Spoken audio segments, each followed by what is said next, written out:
गुरुजी प्रणाम। अमीर और गरीब में कौन ज़्यादा दुखी है? ये हमारा प्रश्न है। कृपया इसका उत्तर दें आप। ये बहुत ही अच्छा प्रश्न है।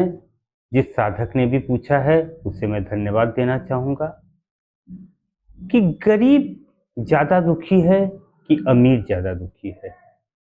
ये प्रश्न एक अच्छा प्रश्न है और इस प्रश्न से को यदि समझ लिया जाए और इस उत्तर को जो मैं दे रहा हूँ, ये उत्तर को यदि समझा जाए तो एक बहुत अच्छा है। और मैं बताने जा रहा हूँ कि किसके जीवन में ज़्यादा दुख होता है, अमीर के जीवन में कि गरीब के जीवन में। देखिए, गरीब के जीवन में और अमीर के जीवन में अंतर ये है कि कोई व्यक्ति यदि भूखा प्यासा हो और उसे एक गिलास पानी मिल जाए तो उसको इतना खुशी मिलेगा, इतना खुशी मिलेगा।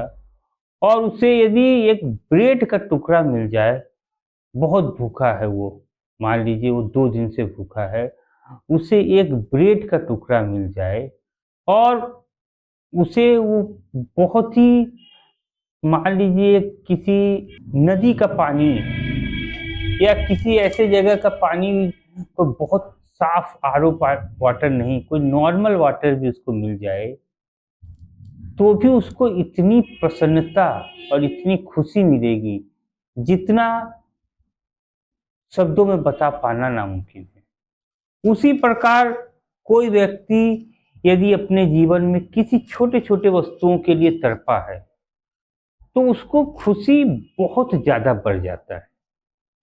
मैं अपने एक घटना बताने जा रहा हूँ। मेरा एक मित्र है जो कि वर्षों से साइकिल चलाता है। एक बार वो एक टी एक जो मोपेड टाइप का गाड़ी आता है, टीवीएस एक्सल, वह गाड़ी उसने खरीदा और वो गाड़ी खरीद के मेरे दरवाजे पे वो 2 घंटा खड़ा रहा कि मैं बाहर से घूम के आऊं तो उसको देखूं कि उसको उसका ने गाड़ी खरीदा है। तो आप समझ सकते हैं कि जब कोई व्यक्ति बहुत ज़्यादा तड़पता है तो उसे वस्तुओं कोई चीज़ मिल जाता है तो वो बहुत खुशी देता है। कोई यदि साइकिल से चलने वाला व्यक्ति है और वो अचानक एक बाइक खरीद लेता है तो उसकी खुशी, उसकी प्रसन्नता ऐसी होती है कि वो पूरे शहर को जाके दिखाए, अपने सारे दोस्तों को जाके दिखाए कि देखो मैंने ये बाइक खरीद लिया।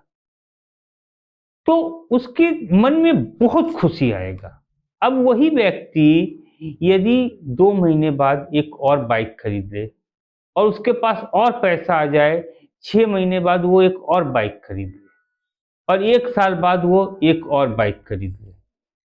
धीरे धीरे धीरे धीरे उसको वो यूज टू हो जाएगा, उसको ये आदत हो जाएगा कि बाइक खरीदना कोई बड़ी बात नहीं है, बाइक तो खरीदा जा सकता है। अब धीरे धीरे उस बाइक खरीदने की जो खुशी है वो भी कम हो जाएगी। एक जो साधन संपन्न नहीं है वो व्यक्ति जब मार्केट में जाता है, चारों तरफ बाजार में देखता है कि कौन से नए मोबाइल आए हैं, कौन से नए कैमरा आए हैं, कौन से नए वस्तुएं आई हैं, कौन सी इलेक्ट्रॉनिक नई चीजें आई हैं। परंतु जो व्यक्ति मान लीजिए सारे कंपनियों के मोबाइल जिसने खरीद लिए हों, जिसके पास मोबाइल एक नहीं, दो नहीं, 5 10 मोबाइल हो, जिसने सारे चीजों को खरीद लिया, अब उसके लिए मार्केट भी अट्रैक्ट नहीं करेगा। उसके लिए बाजार में अगर यदि घूम रहा है तो उसको बाजार अट्रैक्ट नहीं करेगा। जितना एक गरीब आदमी को बाजार में घूमने पे खुशी मिलेगा, उतना एक अमीर आदमी को जिसने वस्तुओं को भोग लिया है उसको उतना खुशी नहीं मिलेगा, क्योंकि उसके पास अब देखने को कुछ है ही नहीं। अब उसके पास मार्केट में मान लीजिए किसी के पास, अब जैसे 5G मोबाइल है, सभी के पास 5G मोबाइल नहीं है। अब जिसके पास है, अब उसके लिए नया 2 ठो 4 ठो कितना भी खरीद ले उसको वो खुशी नहीं मिलेगा जो उसने वो पहली बार खरीदा था। आज जैसे हम देखते हैं कि एक कंपनी का सिम आया था, उस सिम को प्राप्त करने के लिए लोग 1-1 किलोमीटर 2-2 किलोमीटर लाइन लगा के उस सिम को प्राप्त करने के लिए खड़े रहते रहे। एक लाइन में खड़े रहते रहे कि वो सिम मिल जाए, और वो सिम मिल जाने पर लोगों को वो प्रसन्नता मिलता था कि जो कहा नहीं जा सकता। अब वही चीज़ अगर आसानी से मिल जाए, कोई चीज़ यदि आसानी से मिल जाए, तो उसकी खुशी भी कम हो जाती है। कोई चीज़ यदि मुश्किल से मिले, तो उसकी खुशी बहुत ज़्यादा बढ़ जाता है। क्योंकि एक धन संपन्न व्यक्ति को हर चीज़ आसानी से मिल जाता है, तो उसको वस्तुओं से उतनी खुशी नहीं मिलती, जितनी एक निर्धन व्यक्ति को मिल सकता है। एक निर्धन व्यक्ति को यदि एक छोटा-सा रेडियो भी खरीद ले, तो उसे खुशी मिल सकता है। तो देखा आपने कि आप खुद सोचिए कि किसी व्यक्ति के पास मान लीजिए सारे ब्रांड के मोबाइल पड़े हुए हों।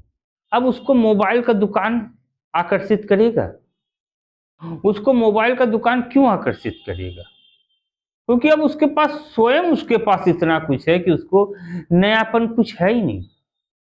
वो मार्केट में जाएगा, घूमेगा तो उसको कुछ भी नयापन नहीं है, इसीलिए उसको दुकानें, मार्केट भी आकर्षित नहीं करेगा।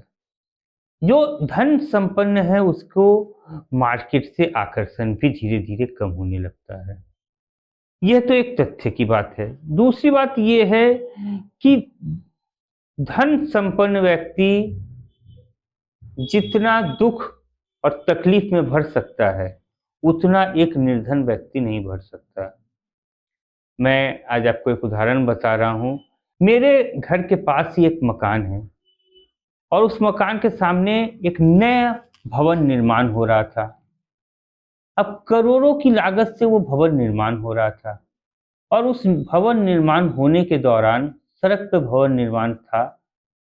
उस भवन निर्माण का कुछ सामग्री रास्ते पे सड़क पे गिर गया, और सड़क पे गिर जाने के कारण 2 लोगों की मौत हो गई, और उसके बाद वो व्यक्ति को गिरफ्तार कर लिया गया, और आज तक वो शायद गिरफ्तार है। तो आपने देखा कि एक निर्धन व्यक्ति हो सकता है कि भवन निर्माण न कराए। जैसे मैंने कोई भवन खरीद लिया है, अब उस भवन में मेरा नाम दर्ज हो गया है। अब उस भवन का कुछ हिस्सा यदि गिर भी जाता है, तो भी लोग मुझे ही आकर ब्लेम करेंगे। पर एक किराए पे कोई रह रहा है, या कोई व्यक्ति निर्धन है, तो उसे ये तनाव नहीं है कि अरे यार, मेरे मकान से कुछ गिर जाएगा। तो कहने का मतलब, हम जितना धन संपन्न हो जाते हैं, उतना ही हम वस्तुओं को संग्रह करने लगते हैं, और जितना संग्रह कर लेते हैं, उतना ही हमारे साथ समस्याएं भी हो सकती हैं।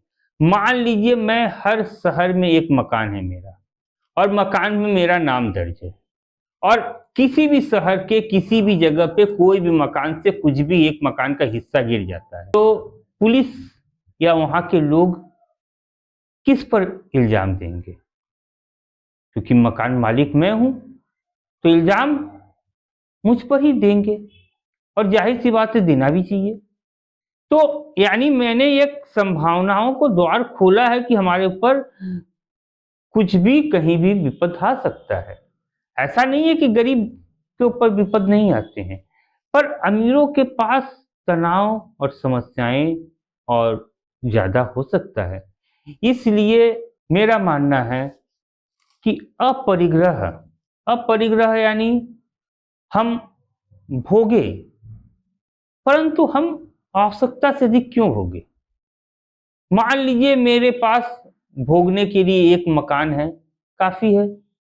मैं हर शहर, हर स्थान पे, हर जगह पे एक मकान खरीद लूँ, और उस मकान पे कुछ भी घटे या कोई समस्या हो, तो दायित्व मेरे ऊपर आ जाए, जबकि मैं उस मकान को भोग भी नहीं पा रहा हूँ। तो अपरिग्रह, अपरिग्रह मेरे अनुसार, कि हम जितनी ज़रूरतों को ज़रूरत है, उतनी चीज़ों को हम इस्तेमाल करें, आवश्यकता से अधिक न इस्तेमाल करें। क्योंकि आवश्यकता से अधिक यदि हम वस्तुओं को भी रखते हैं, वो वस्तुएं भी हमें दुख दे सकता है।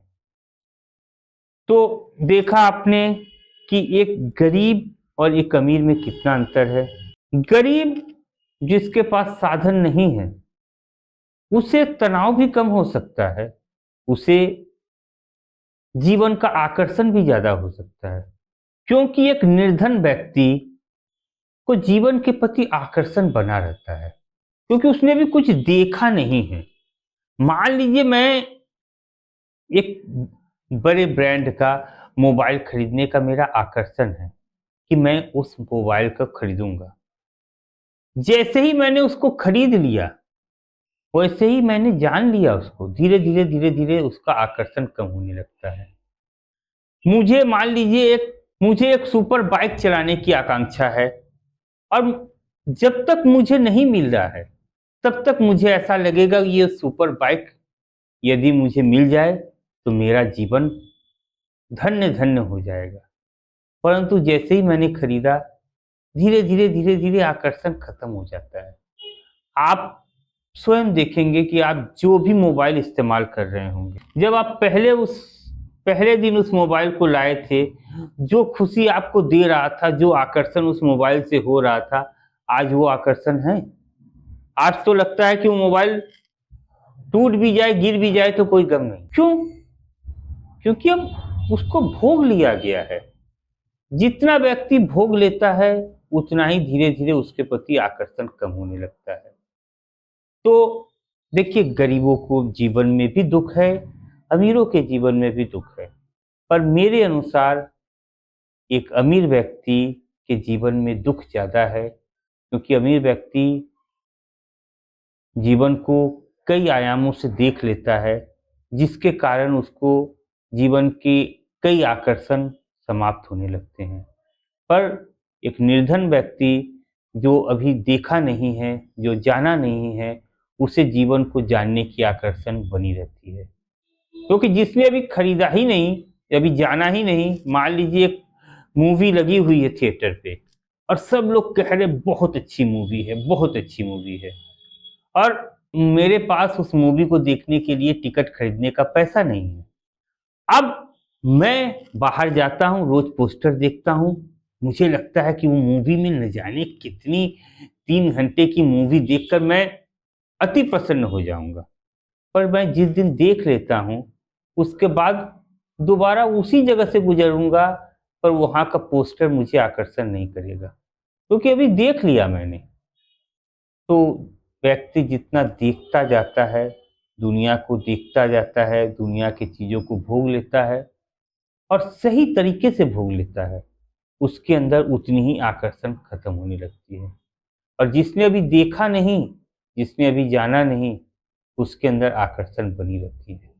तो मेरे अनुसार अमीर ज़्यादा दुखी है, गरीब अभी सुखी है, क्योंकि उसे लगता है कि हम देख लेंगे तो हमको प्रसन्नता मिल जाएगा।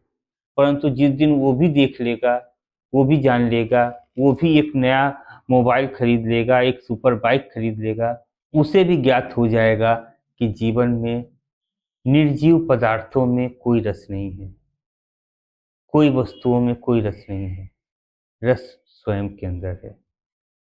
तो आज इतना कहना था। अब परिग्रह के विषय में मैं आगे एक फुल लेंथ वीडियो लाऊँगा, आपके सामने प्रस्तुत करूँगा।